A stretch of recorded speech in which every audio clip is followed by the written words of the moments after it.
Напомню, что мы продолжаем проект библиотеки имени Некрасова, который касается ижевского книгоиздания, и представляем книгоиздателей Ижевска. Сейчас наша гостья Марина Анатольевна Милюкова, директор типографии «Маршак». Мы говорим, что директор типографии «Маршак», а пригласили ее как книгоиздателя, потому что на самом деле в читающем Ижевске, городе, который любит читать, очень хорошо знают книги, которые дает Марина Анатольевна. Так? Да, правда? Да, так получилось. Вот. И сейчас давайте тогда начнем с того, все началось с типографии, а потом появилась издательская деятельность. Сейчас много уже есть о чем вспомнить. Началось все с того, что в 1992 году я пришла на работу в издательство «Алфавит» и научилась замкомпьютерной верстки. Я научила верстать книги. Позднее уже мы дома уже тогда с мужем, тогда с Маратом вместе занимались печатной подготовкой изданий дома.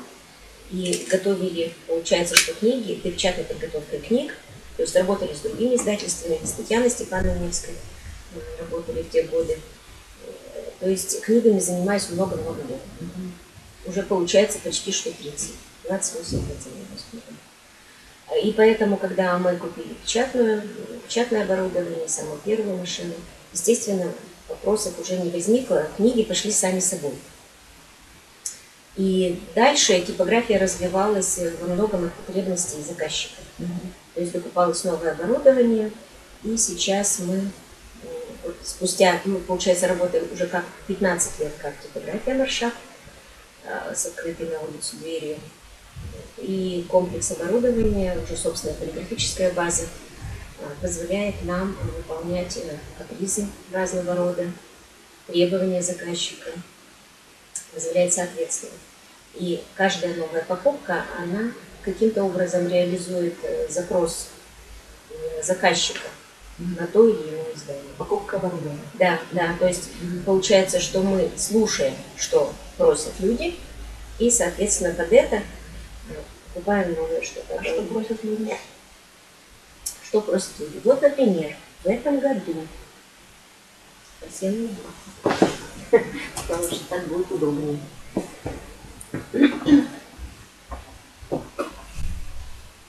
В этом году мы приобрели печатную машину, которая позволяет печатать А4 формат в альбомном развороте. Вот, например, появился. То есть это спрашивали нередко. А вы разверните на камеру? Спрашивали нередко такие издания.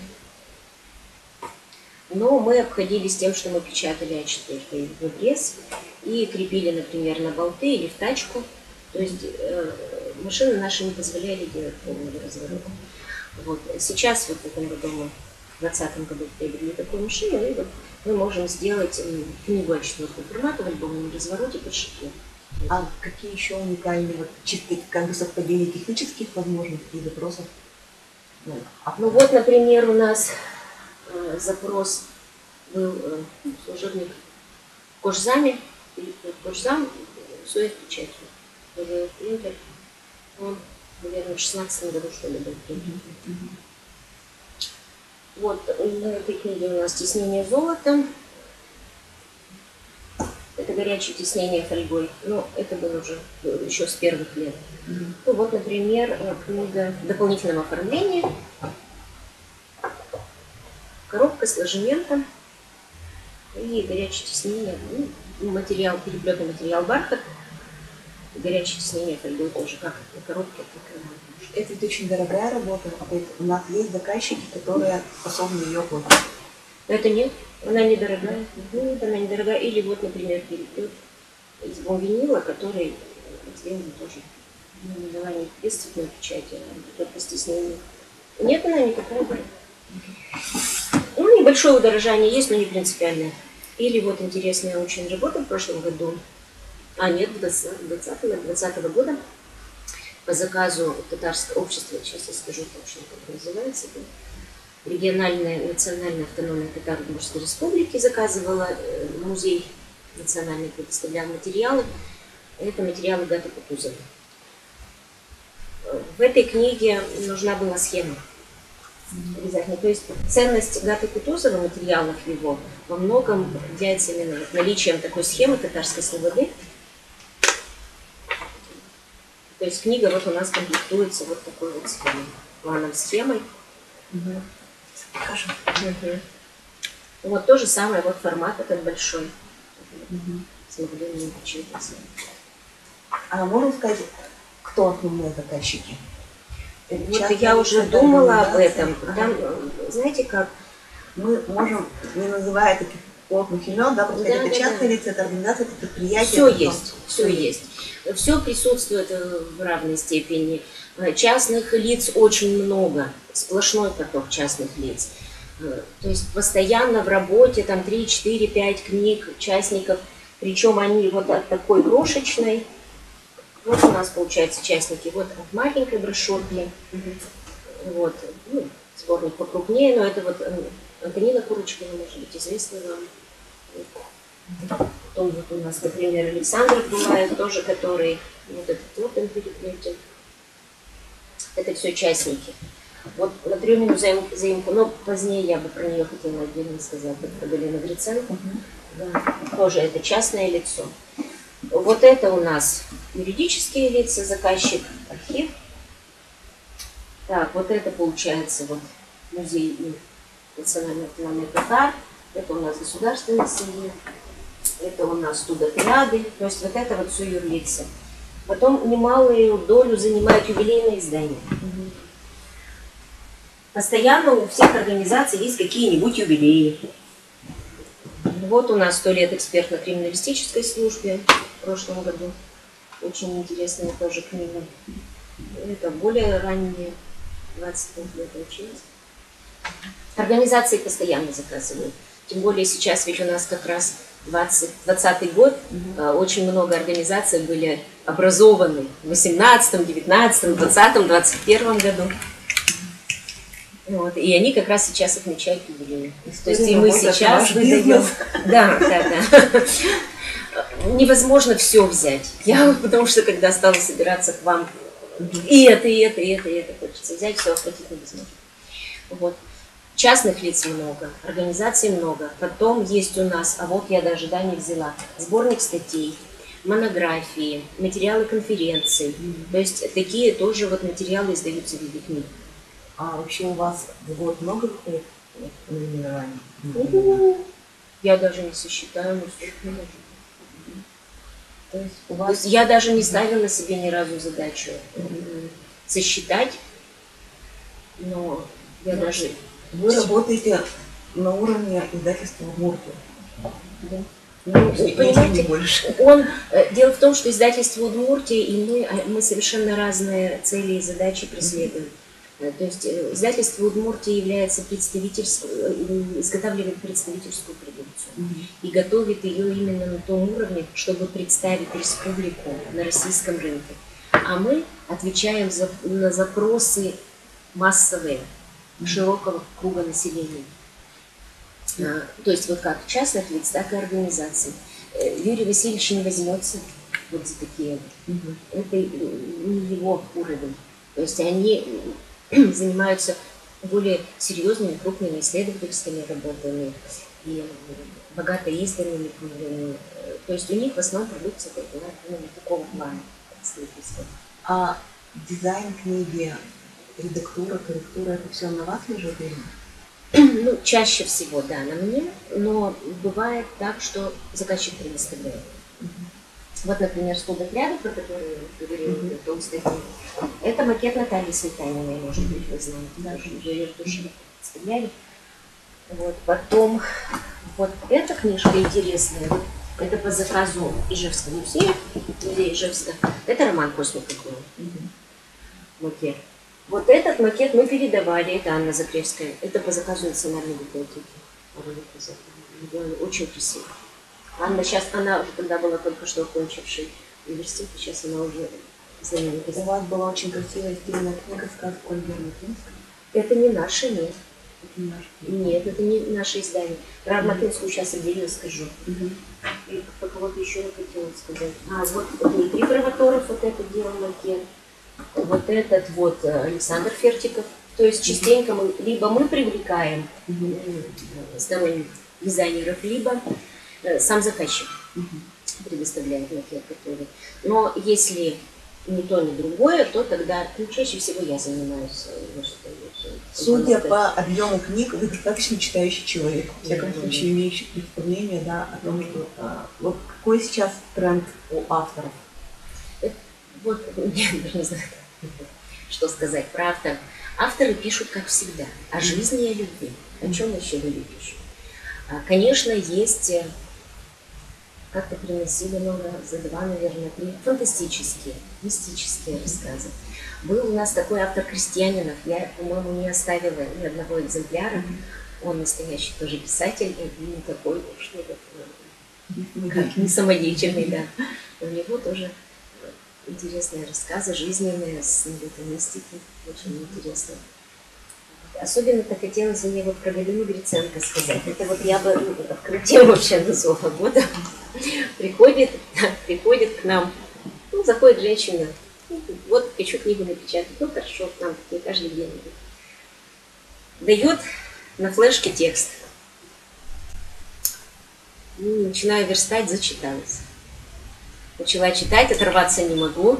3 дня, в общем, не отрываясь, я читаю этот роман.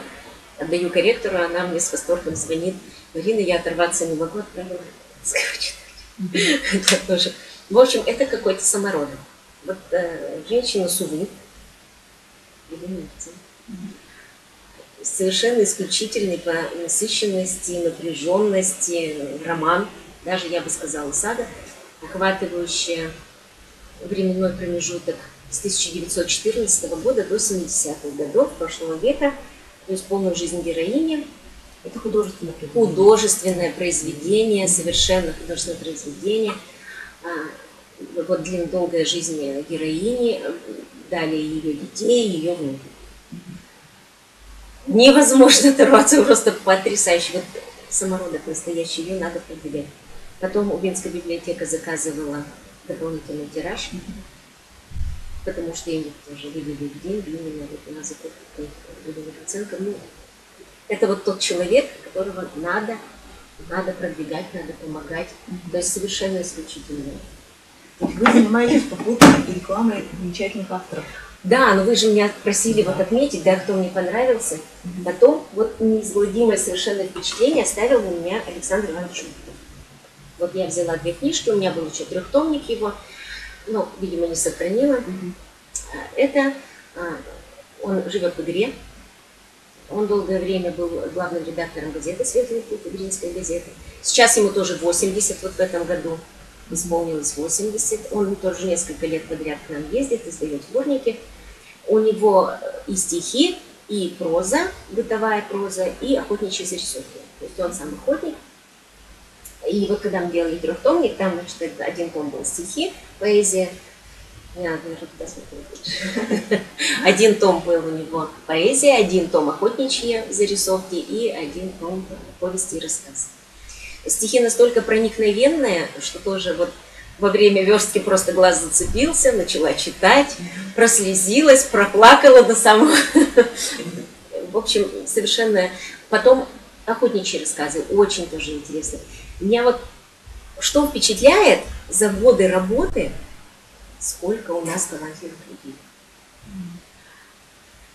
Откуда-то они берутся сами, такие талантливые. И, конечно, ну, много таких очень бытовых, просто о семье, для себя заказов, маленьких и просто сладостей, школ, рассказов. Но и встречаются просто исключительные, просто исключительные. Потом вот эти кизнерцы, они меня вообще тоже поразили. Вот это заказ из Кизнера. Вот это сигнальный экземпляр, завтра приедет заказчик, я ему это покажу. То есть художник, вот я даже прочитала, Пишина Мария Владимировна, нарисовала вот полностью книгу, полостные иллюстрации, разворотные иллюстрации, полностью все, разметка, все сделано. То есть книжка вообще потрясла меня.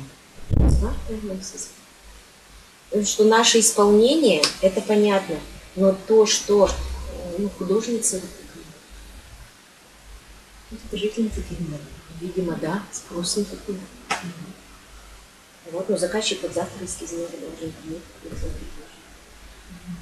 Вот так что открытие постоянно присылают. А вы свои книги отправляете просто заказчику, а потом где-то видите, не знаю, в магазинах, на каких-то там презентациях, в организациях, где-то еще. То есть вы как книгоиздатель видите свою продукцию в разных точках Ижевска? Ой, нет, наверное, не вижу. Меня просто приглашают, вот у нас Абдулаев, вот Александр Абдулаев, он Чайковский, из Чайковского писатель.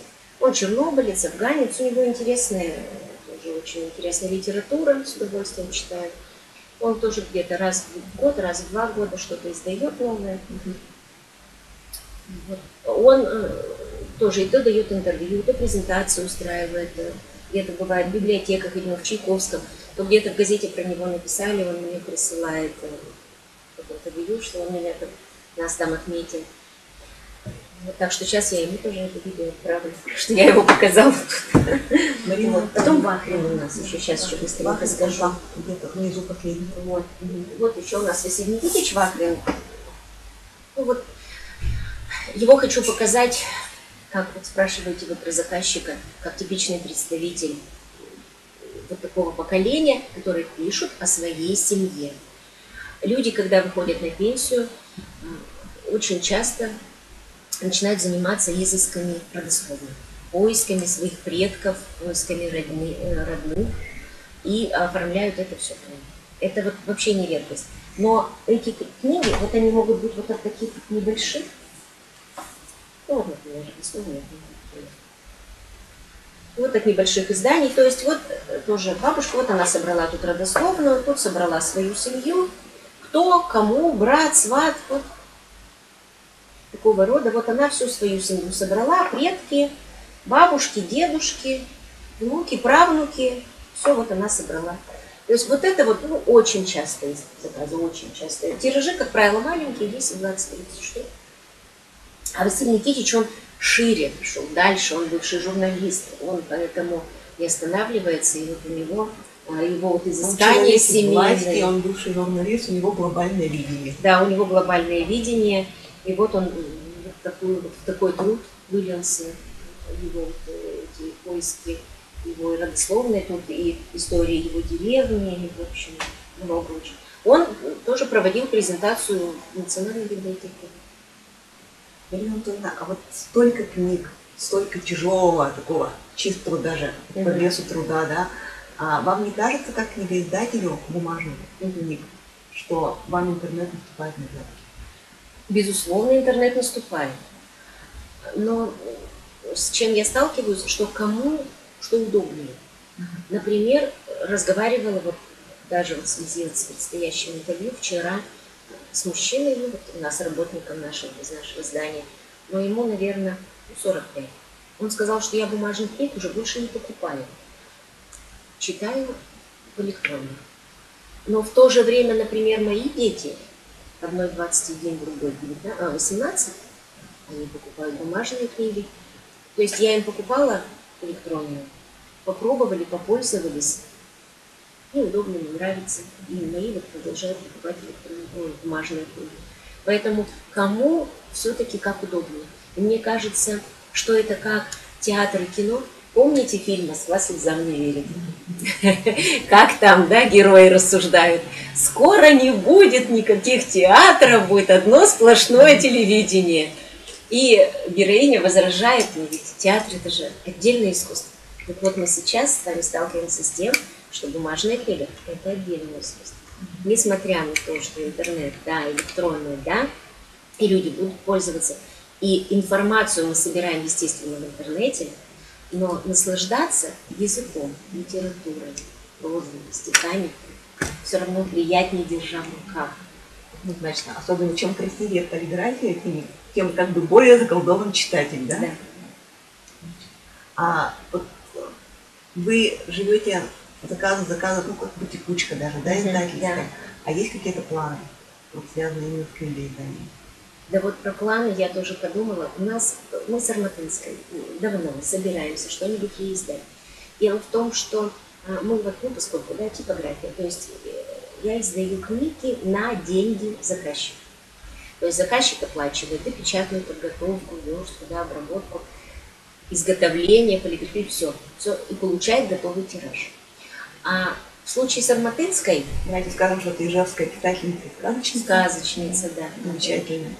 В случае с ней нужно... У нее нет ресурсов на то, чтобы на свет издавать. И тем более еще и распространять это все нужно. А поскольку человек очень талантливый, и хотелось бы как-то ее продвинуть. Вот две книги, вот меня спрашивают уже про книги Арматынской, ей издавала пермское издательство. То есть в Перми есть какая-то вот женщина, не знаю, к сожалению, которая подряд два тиража сделала для нее и сама распространяет каким-то образом. Но вот мне как-то нужно, наверное, подкопить, устроиться и сделать для Арматынской тираж.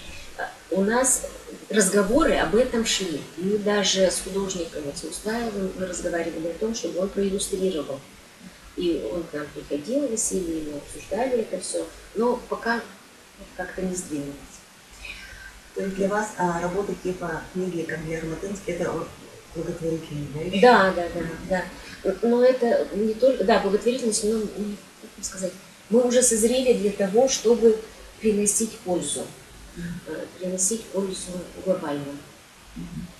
То есть стать просветителями отчасти и меценатами каким-то образом, да? Да, донести до населения именно хорошую литературу, именно ту настоящую литературу, которую стоит читать. И вот у Арматынской дело в том, что помимо сказок у нее есть еще один талант, она прекрасно готовит. Причем необычно готовит, у нее исключительные рецепты, совершенно необыкновенного вкуса, красоты. И вот уже тоже который год, вот я и говорю, как копи, собираю рецепты, как фотографии, и вот может быть кулинарный это будет издавать. Вот на презентацию кулинарии Арматынской устроить.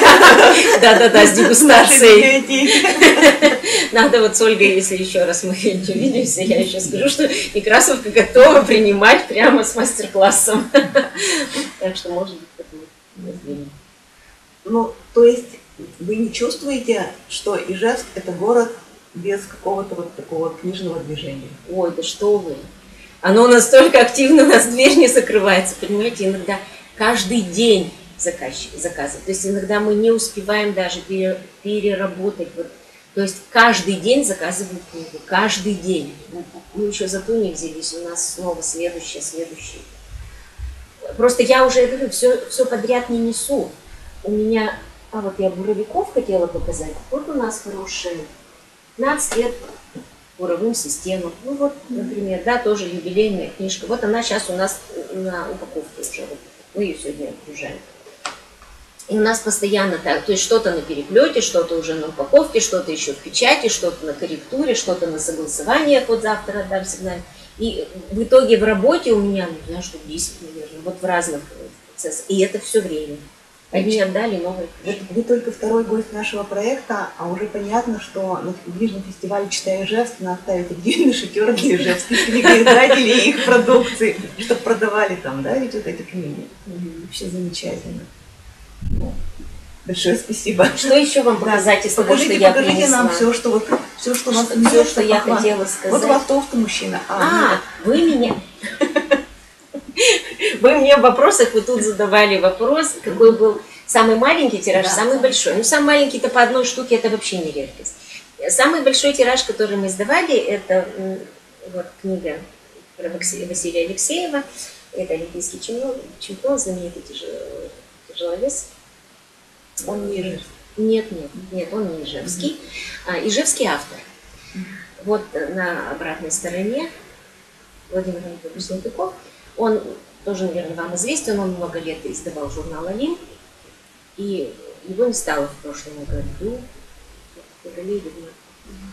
И один из его учеников из Нижнего Новгорода, то есть вот Владимир Анатольевич написал книгу, и его сын вот вместе с его учеником, вот они издали тираж. Пол тиража ушло родственникам Алексеева, вот, а пол тиража вот Это самый большой тираж вашей истории? 1500, да, даже 1500. Вот это тысячные, вот эти тысячные тиражи, эти полторы. То есть в основном тиражи ведь у нас не такие большие. Понятно, что тиражный склад, да, вот мы говорим. Вот это 600 экземпляров. Ну, то есть вот тираж от 100 до 500. Вот эти 500 вот сейчас. Самый популярный, да? От 100 до 500. Понимаете, вот очень разные. Частники, как правило, делают 20, 30, 40, 50, 100. Где-то такие тиражи. А юридические лица, они вот юбилеи, они заказывают от 100 до 1000. То есть вот одной организации, пока еще юбилей нет, вроде так называют, не очень, да, 800 штук мы выдали, сейчас на переплете 1000, тоже юбилей. Вот этих 500, то есть юрлица. Понимаете, юрлица не более платежеспособны. Это все равно все не дешево. И юрлица заказывают, естественно, больше тиражи. А у вас только местные авторы заказывают или вот Арбатынскую в Перми печатают, а вы кого-то из Пермских печатали? Ну вот у нас, да, бывает, ну недалекие. Вот про Абдуллаева я говорила, который из Чайковского. Потом из Татарстана приезжают. Это вот Янарыш газеты в нашем же здании есть, они как-то переводят своих тоже авторов на татарском языке. И самый далекий у меня был в прошлом году, или в этом году мы выдали его, Ярослав. Причем это был сборник стихов такой толстенный на таджикском языке. Как мы слышали. Интересно заказ. Да. А пришел, ну, видимо, у него тут брат, сват, не знаю, кто-то из родственников пришел к нам, заказал, принес флешку вот этого автора, поэта таджикского, и мы с ним переписывались, созванивались, сигнальные отправляли через Экспресс, через курьерскую службу. Вот так согласовывали, и потом родственник приехал, тираж забрал. У вас очень интересный ролик. Очень интересно. Почему у нас... Вчера вот тоже готовились, да, к беседе, и думала, что сказать про сотрудников, почему у нас не меняется состав, почему все работают. Потому что нет такого понятия, как выгорание. У нас каждый новый входящий в дверь человек приносит новую задачу, и мы начинаем придумывать, как же это сделать, как это все осуществить. Поэтому не скучно. И что мне нравится, что мои сотрудники все увлечены. То есть те, кто работают, они увлечены профессией. И часто наблюдаю, что вот люди сделают и гладят. То есть такой, как я вижу, да, так погладят. То есть заказчик получает уже поглаженную. Поглаженную, да. Со своей энергетикой, да? А сколько тогда у вас сотрудников? Сколько влюбленных у вас людей? Ну, сейчас 15, я 16. Но у нас, получается, уже достаточно мы широко раздвинулись. У нас цифровая, офсетная, трафаретная и УФ. То есть 4 вида печати, переплетный большой участок. А что-то есть, что вы пока еще не освоили, ну, в техническом плане, и вот хотите тоже? В техническом плане, ну, надо подумать. Не знаю еще. Видите, часто, поскольку мы на центральной улице, часто спрашивают о печати на посуде, на ткани. Это все равно отдельная сфера, как не хочется туда заходить. Поскольку мы уже занимаемся бумажной, книжно-журнальной такой продукцией листовой, мы уже на этом сконцентрировались. Ну, у вас типа элитная продукция по сравнению с тарелками. Ну да, это все-таки такой ширпотреб. И у нас все виды переплетов, мягкие, твердые, такие, ну, в общем, я говорю, с стеснением, с выборочным лаком, все что такое. А бывает, что заказчик приходит, что-то хочет и не знает, и уже у вас определяется с переплетом, с тиснением. Да, вот мы показываем, вот это вот достаем, мы показываем, говорим, вот вам такое надо, вы такое хотите, что хотите получить. Потому что от заказчика очень важно, чтобы заказчик шел подготовлен хотя бы в голове, чтобы он имел вообще представление, что он хочет получить в итоге. Вот это вот самое главное. Ну, под конец беседы мне хочется только пожелать вам классных заказчиков. С хорошими текстами, с хорошими идеями, да, предложениями, платежеспособных обязательно, да? Давайте я еще покажу, потому что я принесла, чтобы я уже тут не жалеть потом. Вот это вот Шибанов, тоже, которого мы с вами когда повторили. прошлом году, в 19-м, да? Вот, Шибали тоже. Ужасно интересная книжка, ужасно интересная. У них директор ГТАК. Да, супруге было 50 лет совместной жизни и золотая свадьба. И вот они написали, каждый называется «Счастливчик и дура». Он написал, очень интересно читать. Вот настолько они оба содержательные люди. Он пишет о том, как он был счастлив все эти 50 лет, а она пишет о том, какая она была дура все эти 50 лет. Вот, то есть Олег Корнилович вот шикарный. Это, вот я хотела показать книги в дополнительном оформлении, взяла для этого. Вот, например, такая книжка, вот тоже дополнительной упаковки. Вот это набор открыток в дополнительной упаковке в Шубере. Это Постников заказывал работу исследователя. Но это не книга, конечно, сборник, набор открыток, но все равно интересно. Так, это я показала. Вот эта вот книжечка, это работа студентки. В этом году, в 2020 году она закончила УДГУР, книгу напечатала в виде, в качестве дипломной работы. Так, этих я показала. Состоятельный у нас студентов. Ну, там небольшой тираж совсем, а макет-то сделан ею, раз она училась на редактировании. Потом, вот это вот у нас книжка, это тоже общество татарской культуры, наполовину, половина на русском, половина на татарском. Вот это вот, да, еще хотела сказать, что наша работа, она дает нам возможность встретиться с такими интересными людьми. Вот эта книга про гонщиков, и вот эти все легендарные гонщики, легенды тех лет, они приходили живьем. И я их всех посмотрела. А полка с автографами? Осталось? Нет, что-то вот как-то, знаете, вот того. Ну это каталог конкурса, то есть мы о литературе говорим. А вот это вот стараниями Ольги Арматынской, монахи. Тоже хотелось бы. Ольги Дородовой. Ой, да, простите, Дородовой, Ольги Дородовой. Монахи. Так, это у нас образоваться, товарка. Вот отличные организации. Так, про музей я сказала. Так, Абдуллаев, Антонина, тоже вы всех их знаете уже, наверное. Тут у вас, конечно, рисовый. Чисто по Это очень сотая часть, наверное. Потому что массу работ я вообще не оставляю себе. То есть мы выдали, ну что там 20 экземпляров о семье напечатали, или каких-то личных стихов, 10, 20, 30 экземпляров напечатали, выдали, я далеко не все оставляю. Вот интересное тоже воспоминание, это тоже семейное. То есть это просто вот человек, которому уже тоже 80, вот он решил написать воспоминания своей жизни. Чрезвычайно увлекательно. Эти вещи читать так. Это вот в мягком переплете тоже просто хотелось бы пример показать. Дешевого варианта, да. Вы можете быть навигатором в местной литературе, да? Подсказать, кого читать. Да. Ну вот они, понимаете, тоже ведь делают для себя вот эти тоже 40 штук, что ли.